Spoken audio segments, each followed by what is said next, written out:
ګوره علماو لیکلي دي وایي څوک چې د قدرت باوجود د مظلوم مدد نه کوي نو په دې سره داسې لاپروا انسان د عذاب قبر مستحق ګرځي. الله تعالی به په قبر کې سختترین عذاب ورکوي چې د مظلوم مدد نه کوي. لکه تر دې پورې په ډېرو کتابو کې دا واقعه ذکر ده چې عمر بن شرحبیل رحمه الله تعالی فرمایي چې یو ډېر بزرګ او نیک انسان وفات شو. نو کله چې دی په قبر کې کښېښول شو فرشتې ورته راغلې. فرشتو ورته وویل چې انا جالدوک 100 جلدة من عذاب الله تعالی چې اے سړی اے بزرګه اے نیک انسانه موږ ته د الله تعالی د جانبه د عذاب په تور 100 درې ولو 100 درې دي وهو. نو د خپل المنظور او رجوع د نور ډیرو اعمال او عبادت او د تذکرې ورته وکړل. یعنی چې ما خو د پلانکین منځونه کړی دي، عبادتونه مې کړی دي، نفلونه مې کړی دي، حجونه مې کړی دي، عمرې مې کړی دي، طوافونه مې کړی دي، ما خو غلط عمل څه کړی نه دي په ټوله زندګي باندې یار. زما خو په خوله کې الله الله او 24 غنټې ما چاته ښکنځا نه ده کړې، ما د چا غیبت نه دی کړی، ما د چا چغلخوري نه ده کړې، ما د دوه کسانو په مابین شیطانت نه دی کړی، ما منافقت نه دی کړی، ما څوک نه دی زیر کړی په ټوله زندګي، ما څوک نه دی زیر کړی نه په کور کې نه پر بیابان باندې. زه خو ټول عمر د الله تعالی څخه بیریدم او عبادت مې هر عبادت کړی دي. پر چیز باندې مثال درې ولې مثال درې ولې د دا تذکره ورته وکړل. نو هغه دا کولی ورکړل کړي حتی چې د بار د کومولو مطالبه کوله چې پرچیش مولې هغه بیا لاس کولی به نور راکمې کړي، نیوي به سولې، اتیا سولې، اویا سولې، شپېته سولې، 50 سولې، 40 سولې، 10 سولې، 100 سولې، اخر لاس پاتې سولې. نو بیا یې زاري خاصه د شوګه چیر لاس کولی پرچیش باندې ولې مې ته خو ماته تاوانه وشایاست. نو هغه فرشتو نه کوړې نور راکمې نه کوړې نور معاف صرف یو کوړه پاتې سول. هغه یو کوړه دې نو قسم په خدای شو والله کې دې فجلدوه جلدة انفر ما قبره نارا وغشي عليه حتى دشد ودرولي چې د دې یوې کوړې او د دې یوې درې وهلو په وجه سره مکمل قبر د اور ډک شو او دی به وشي. نو ډیر وخت بعد چې کله دی په وش کې راغلی راپورته سو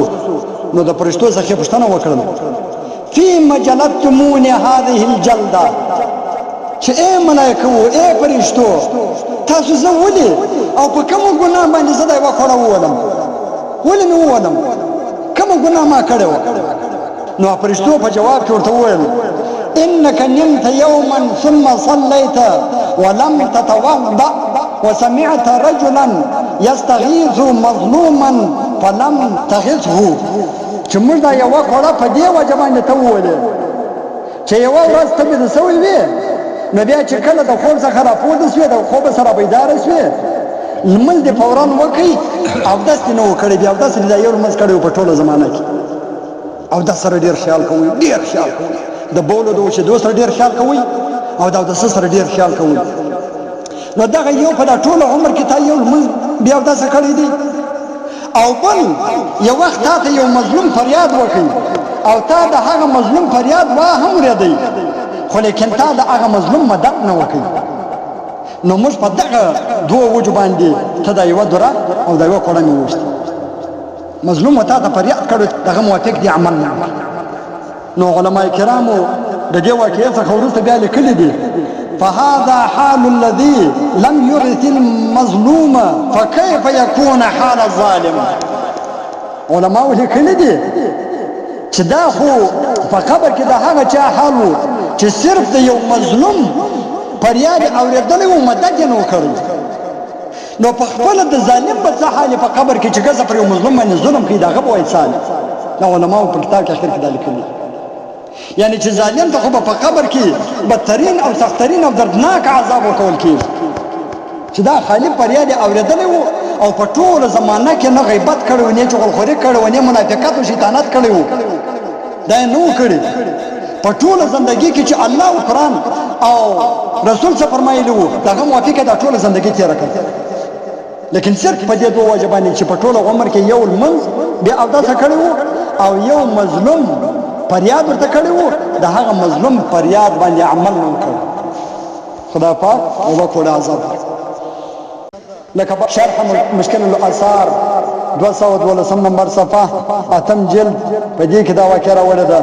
او تعز وجر عن اقتراف الكبائر 203 نمبر صفحه دویم جلد کې او په ترتیب الامالي الخميسيه للشجري 233 نمبر صفحه دویم جلد کې او دا غران په تنبيه الغافلين باب ما جاء في الظلم 300 نمبر صفحه کې دا واقعه دا ذکر کړي